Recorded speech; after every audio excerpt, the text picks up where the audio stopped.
if I was to delegate to someone like, oh, can you make me some muffins? That's how most people delegate, is they just pass along the task.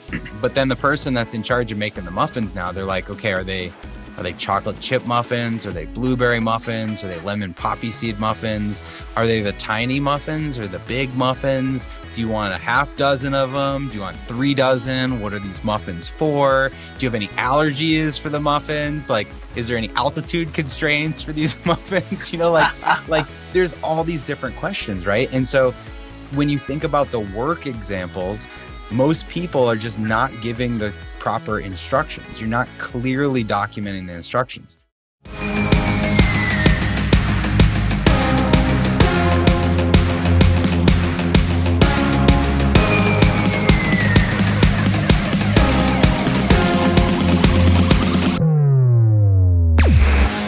All right, what's up, everybody? Welcome back to the Best You podcast. Today, I am super excited to be joined by the one and only Chris Ronzio. Chris, just want to start off by saying thanks so much for spending time with me today, man.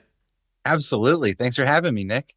Yeah, dude, of course. So I've been super excited to talk to you for a while now. We've got connected through a mutual friend, Alex Judd, and he talks super highly of you, but also super highly of Trainual and all the things that you guys have going there. I know it's helped his business path for growth dramatically and their pursuit of healthy growth for themselves. So I'm super excited to dive into a little bit of stuff on that. But the way I want to start today is kind of going back a little bit into your personal life. I know that you started your first business when you were 14 and you were in high school. And basically what you guys did was you did live video events for different events in your area. And you started with kind of high school events, and then you grew larger into regional events in kind of the Boston area.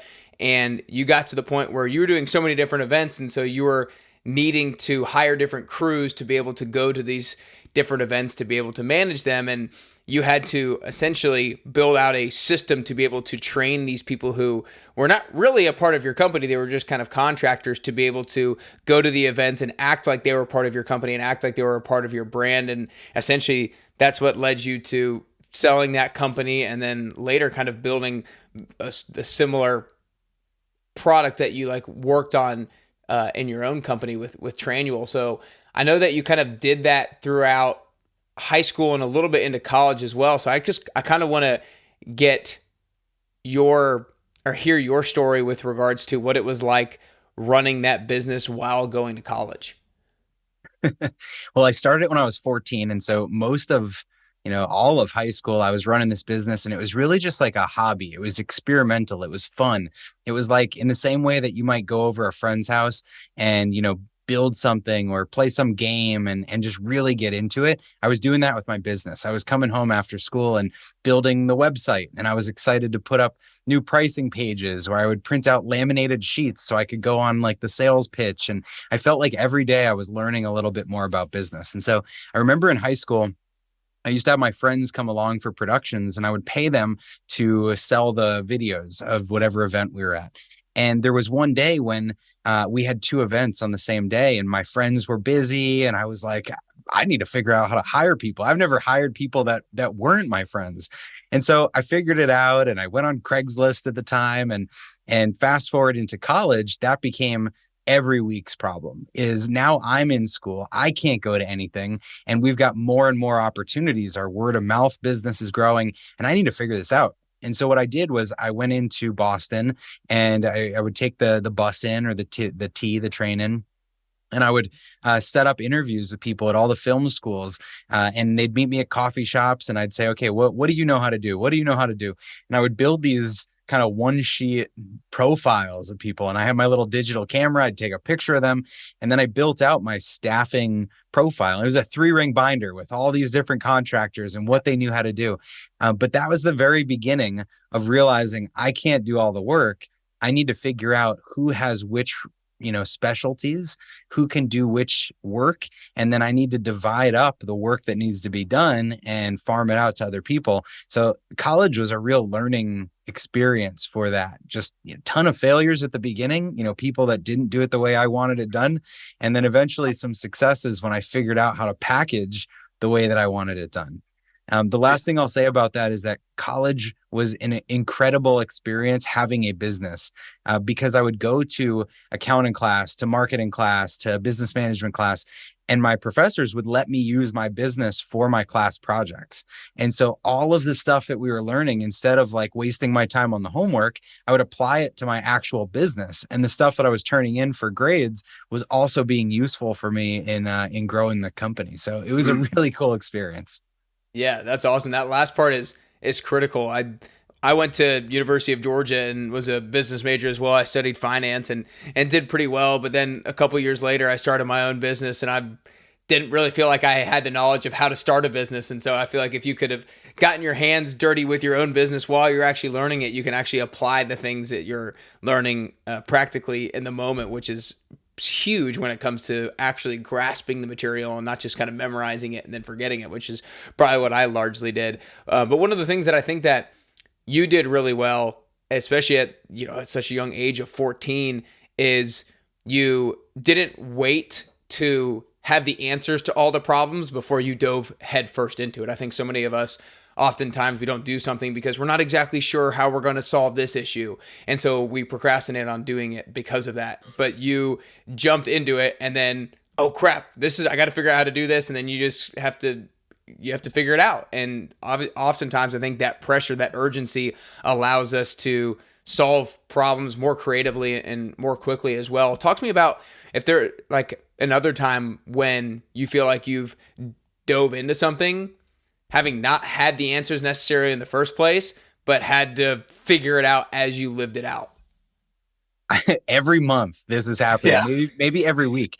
I think that's what's exciting about business. In the video company, you mentioned the very early examples of, being 14, 15, and totally I was figuring it out because I didn't know how to do anything. I didn't know how to open a bank account. I didn't know how to, pay payroll to someone. I didn't know what a 1099 was when I was writing checks to all my friends. And, you figure those things out just by the experience. But then fast forward to that business is now growing. It's doing events up and down the East Coast. And I was bidding on RFPs. I'd never done that before. I won my first RFP and then realized I needed a whole different set of equipment to be able to do an event in an arena, a huge arena that seats 20,000 people compared to the schools and the other places I had been. And then you get into the arena and you're like, okay, well, I didn't know that I needed, cable extenders to push a signal more than 200 feet. Like you make so many mistakes along the way.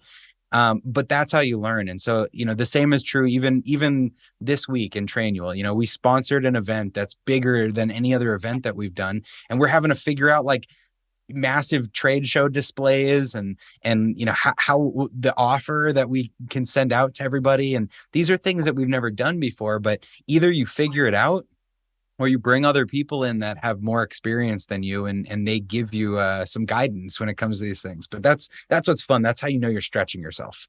Yeah. Well, I think that last part you partly answered the question I was thinking of asking next is if somebody is having that feeling of I kind of want to do this thing, but I'm not really sure how to solve that issue. And if that comes up, I'm not really sure what I would do there.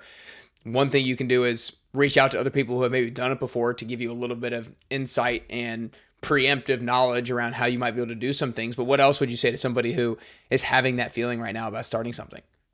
So we have this entrepreneurship club. It's like just an employee affinity group kind of thing at Trainual. And one of the questions that came up in the group yesterday was, should you use like a business canvas map sort of thing? And we had a debate around it. And what I was saying is, when I was 7 years old and started a lemonade stand, I didn't make any sort of business plan canvas. Like you just kind of start and you talk to the first few customers and you figure out your pricing. And I think a lot of people can get paralyzed by the amount of information that's out there when they could just, like your shirt says, show up and show out, like get to work, start doing the job. Sometimes though, there are people that can help you, whether it's an employee that you hire or a advisor or a mentor. When I was running my second business, which was a consulting business, I was trying to get more notoriety than just word of mouth could bring to me. And so I hired a really seasoned editor that was, she had run publications and press and knew everything about that. And I went onto this website and I bought a call with her for a half hour to just pitch her on, like, here's what I'm doing. Give me some advice. And that half hour was worth so much. Like, it got me to be a columnist for Inc. and to be featured on all these different websites because she could introduce me or help me shortcut the process in some ways. Right before I jumped on this podcast, I had a call with one of my mentors and board members who is 8 times bigger than us as a business. And he's given me counseling on, like, people issues and compensation issues and the stuff that I just haven't run into before. So there's always people you can lean on, but I think you've got to be somewhere in between just going for it and not getting paralyzed, and then bringing in mentors when you need them. Yeah, no doubt about it. And I know that with mentors for me in the past, sometimes that has held me back from potentially reaching out to people is the feeling of like, oh, I'm going to bother them and I don't want to bother them. I don't want to be somebody who gets in their time when they have a lot of things going on. But most of the time people are pretty darn willing to help you out and pretty darn willing to lift the people up who they previously were in their life. And so if you're thinking this along the same lines of you don't want to bother somebody else, go for it. You're probably not going to be bothering them as much as you actually think. One of the things that you talk a lot about in the Business Playbook, which I'm really excited to talk about, I mean, just the, I guess, general theme, I guess, is do, document, delegate. And I want you to talk to us a little bit about just the overall framework of what that means, do, document, delegate. But then I also want you to talk to us about if there's been a time that maybe you've kind of applied that principle to just your personal life rather than necessarily strictly your business life. So I'll let you have the floor for that. Yeah, sure. So do it, document it, delegate it is this framework that I think applies to every business, every role in the business, and every task that every role in every business does, right? It's this really simple, repeatable framework because when you're doing anything, first you're learning how to do it. And then once you get a repeatable, consistent way of doing it, you're showing up and you realize you're delivering the same result every time. It starts to become clockwork. You don't have to think about it. It's consistent. And once you're doing it consistently, if you want to pick up new tasks, you have to free up some bandwidth for yourself, right? If you want to grow and take on new challenges, then you want to get rid of the thing that you've been doing for 3 years that you're bored of doing. And so your way to unlock that growth is to delegate it, is to hand it off to someone else, because someone else needs to be able to do this to free up that bandwidth for you. And so you can delegate in a lot of ways. You can delegate to technology by automating something. You can delegate to somebody that's an outsourced vendor, or you can delegate to an employee or a contractor. And in between is where people mess up. You want to delegate, you want to hand something off, but if you don't give clear instructions for how it should be done and the way that you've had success doing it, then people perform poorly and you're wondering, oh, should I just take this back? And that's what keeps businesses small, is when you're holding on to all those things that you think you have to do yourself. And so this process, do it consistently, document it clearly, and then you can delegate it confidently, I think is a pattern that you can use for every task in every role in every business. And it is your way to unlock that growth. And so it's a big framework that's in the book, and it applies to so much in my personal life too. So I'll see if I'll just rattle off an example. So we have a nanny, a babysitter that works with our kids after school. And there are so many things that I've been able to delegate and offload to her. This one is a crazy example, but it's fresh in my head from the last few weeks. So every morning I was waking up and making coffee, and I had to, empty out the grinds from the last day and put in the new filter and fill up the water. And I realized I can delegate this. Like, I don't have to do this thing. And so now our nanny, when she's at the house in the afternoon, she prepares the coffee for the next morning. And I showed her the instructions for exactly how to do it, how much to put in there, to fill the water, to set the timer. Now I wake up in the morning and it's just done. Just as a simple personal example, but apply that to anything in your job, in your daily business routine. And you can see how a lot of these tasks that we just think, oh, I have to do this, can be handed off to someone else to do. I think that's so key. I think if we can start to take assessment over all the things that we're doing consistently and try to identify the ones that we're like, I don't really want to do that any longer. And then think like, okay, I need to specify exactly what it is that I'm doing clearly, and then potentially find it to hand off to somebody. So when it comes to finding the tasks to delegate, talk to us about how you can appropriately pick the right tasks to delegate. You talked about the coffee one, and generally an easy thing to think about delegating is something that you don't want to do.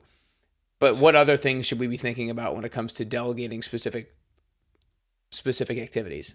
Yeah, so I think the stuff I don't want to do is the easiest, because you're actively thinking as you're doing this thing that, oh, I don't like doing this. I don't look forward to it. I wish I didn't have to do it. And so the things that disrupt us the most are the easiest to delegate because they're top of mind. The harder things to delegate are the things that we're actually good at, the things that we like doing. And so as you go further up the chain, you start with the things that you don't like doing, and then you move to the things that you don't mind doing, but you're not the only one that can do it. You realize that like, this is not a unique skill of mine. Somebody else could do this just as well as me. And then you move up to the things that you're actually great at. You do them really well, but you don't love them. And you can offload those to somebody. And then all you're left with are the things that you really love doing, the things that you're great at and you love doing. So if you think about one of those like 2x2 matrices of like a, do I love it and am I good at it? That's sort of how you approach delegation. Yeah, no, I love it. I think that's a really clear and helpful way to help identify and select the things that need to be delegated. We'll be back to the interview in just a second, but first I wanted to share some words from a participant of the 10-week transformation. At Best You, we started running the 10WT back in January of 2020 and have since had 313 people and counting go through it.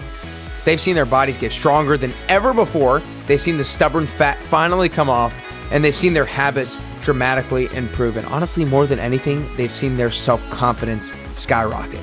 If you want to learn more about the 10-week transformation, then you can go to nickcarrier.com/10WT. That's nickcarrier.com/10WT. We'll get back to the show in just a second, but first, here's what they had to say. So I'm just finishing up my fourth 10-week program with Nick, and the reason why I signed up initially is because I wasn't in a really good place mentally, and I had always been pretty consistent with working out, but I knew I needed a change in my life. So I signed up. I was feeling pretty nervous at first, didn't really know what to expect. It's the unknown, but Nick makes it so easy. You're surrounded by a group of people who are amazing. They only want to better themselves, so that pushes you to want to be better. The first 10 weeks, I definitely noticed some changes in my mental health and my strength, but I knew I wanted to keep it going because the framework that is provided definitely sets you up for success. It's been about a year now, and I can definitely say that there have been huge changes in my mental health, my strength, my confidence. I've learned so much about consistency, showing up for myself. Never thought I'd be the girl to wake up at 5 a.m. to work out, but here I am. And you have Nick, who is there with you every single step of the way. He meets you where you're at. He pushes you to crush your goals. He only wants to see you succeed. He wants you to be your best you. So if you're looking for a program that is only going to make you better, this is for you. Now let's talk about the documentation, because I think everybody listening has heard the term delegate before, and they have an idea that they probably need to delegate, but then that framework gives them something to walk away with now to think like, okay, what is one thing that I can walk away from this podcast knowing that I want to delegate? Okay, this is going to be the thing. Okay, if that's the thing, then what do they need to be doing when it comes to documenting it? I'm assuming there's got to be like a quantitative metric and things like that. Talk to us a little bit about how to appropriately document that which you delegate. So documentation sounds, like scary almost, but really it's just instructions. And so if I was to delegate to someone like, oh, can you make me some muffins? That's how most people delegate, is they just pass along the task. But then the person that's in charge of making the muffins now, they're like, okay, are they chocolate chip muffins? Are they blueberry muffins? Are they lemon poppy seed muffins? Are they the tiny muffins or the big muffins? Do you want a half dozen of them? Do you want 3 dozen? What are these muffins for? Do you have any allergies for the muffins? Like, is there any altitude constraints for these muffins? Like there's all these different questions, right? And so when you think about the work examples, most people are just not giving the proper instructions. You're not clearly documenting the instructions. And so I have this in the book, this what I say is the perfect standard operating procedure, the perfect SOP. And really what it is it's getting at what are all the pieces of the recipe that you need to be sure to document when you hand something off. And so I'll just run through some of them really quick. First, you've got what is the thing? That's easy. That's the task you're wanting to hand off. Then you've got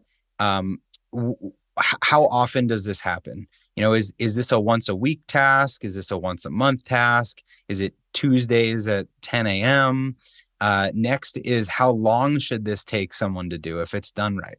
Is this a 30-minute thing? Is this a 2-hour thing? Is it 5 minutes every time the phone rings? You need to know like what does it look like if it's done well? Next is what tools do you need to do this right? Like, ingredients for the muffins, but for anything online, it might be like, is there a proposal template document that I need to use to fill out the proposal? Do I need some passwords? Do I need to use some software or hardware tool? And then you've got other questions like, who owns this? Who's in charge of this thing that's going to set the quality standard? Like, who do I go to if I have questions? Who's going to teach me how to do this thing? When was it last updated? Are these instructions out of date, or are these the current best instructions? And who else in the business does this impact? Like, tell me some context around this task so I understand why it's important. And then you get into the step-by-step granular procedure on how to do the thing. But so many people miss those details of the instructions. And I think that bad performance most oftentimes can be pointed back to bad instructions. And that's really what documentation is. And then the last point here is documentation isn't always written. You can make a video. You can make a screen recording. There's a lot of different ways, a little audio clip. There's a lot of ways to record instructions, and it doesn't have to be a daunting task. Yeah, that's so good. I was sending my podcast producer a Loom video the other day around recording it and showing him one thing. So there's so many different ways to do it. But no, I think you guys need to go rewind that and write down each of those steps that Chris just laid out there. That was so good. Because again, we often think the delegation of the task is a lot simpler in our minds because we've done it before, but the other person is like, I don't know what muffins you actually want me to make. Like you said. To kind of here towards the end, Chris, I want to completely shift gears because I saw that I'm a fitness trainer and I saw that you're doing an Antarctica Marathon coming up. So talk to me a little bit about why you decided to do that. So first of all, I love training. Obviously, Trainual is all about training and teaching and growing, and that's that's a big part of what we do. And so I love the parallel here to training and fitness. We always say that like putting your business on Trainual with all of your systems and processes and people and policies and roles and responsibilities dialed in is like getting your body in the best possible shape, except for your business, And so I love training. The reason for the Antarctica Marathon is it goes back 5 years. My brother, who's our CMO, wanted to run a marathon. It was like a big bucket list thing for him. And he wanted to visit all 7 continents. And he realized on his birthday, there was going to be a marathon in Antarctica that he could check off 2 of those items. And so he asked me if I'd sign up with him, and I did. It was a 2-year wait list at the time. Then COVID happened, which meant years got canceled and everybody got pushed back. And so we've been on the wait list for 5 years and we're finally going next month. So I'm pretty pumped. Oh, holy crap. That is, talk about a wait. I have a good buddy who had to wait 2 years to go to the Ironman World Championships in Kona, Hawaii, and he was just like, "Oh my gosh, I just need to go." But it's 2 years, but 5 years, holy crap! And especially when it's in anticipation of something that you know is going to be painful, that's a whole nother thing. And kudos to you for sticking up the kind of motivation to do the training, because some people are just like, "Oh my gosh, like let's just not do this thing." I was like, perfect. I've got 5 years at the time, 2 years to train for this, and every year that they kept getting canceled, I was like, all right, this is more training time. But yeah, that's awesome. That's awesome. Talk to me about, I know that anytime I'm pursuing a goal, I always learn different things or are reminded of certain principles that I had learned in the past through the pursuit of that goal. Talk to me about if there's anything that's come up for you that you realized or learned or relearned in pursuit of this goal. Yeah, my brother and I are actually working on a book that is all the parallels between running and running a business, running a race and running a business. So we'll have to let you know when that comes out. But the biggest thing that stands out to me is just the discipline of it. I was up this morning at 5 a.m. running, and it was downpouring, and it was 40 something degrees, and it was terrible weather, and I didn't want to run at all. But in doing that, I was reminding myself, like, you stick to the goal, don't stray from the path. Like it's not hard once you're doing it. It's hard to start doing it, but it's not hard once you're doing it. And maybe that goes full circle back to what we said at the beginning, that, a lot of times you just need to get started in business and not be so paralyzed.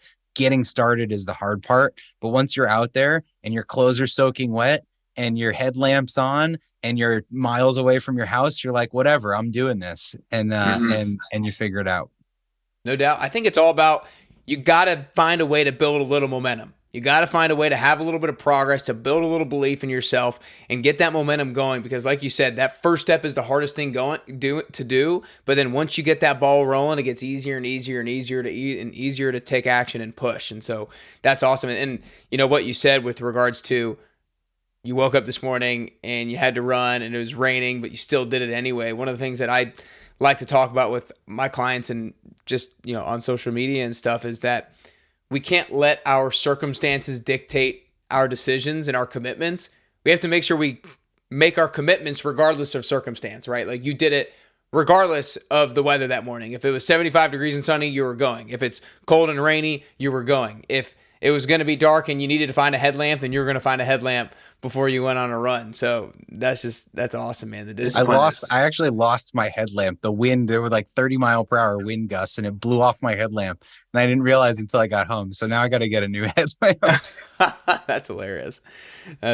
Well, kudos to you, man. Nice work getting up and after it this morning. But before I ask the last question here, Chris, I just want to acknowledge you for having the courage to do the thing that so many of us lack the courage to do something amidst the fog, to do something amidst not knowing how you're going to navigate your way through it, but being okay with that, doing it anyway, and finding a way to navigate your way through. And you did that at 14. You did that when you started Trainual. You continue to do it every day moving forward, and want to acknowledge you for having the discipline to stick to commitments and promises regardless of circumstance. It's impressive and inspirational.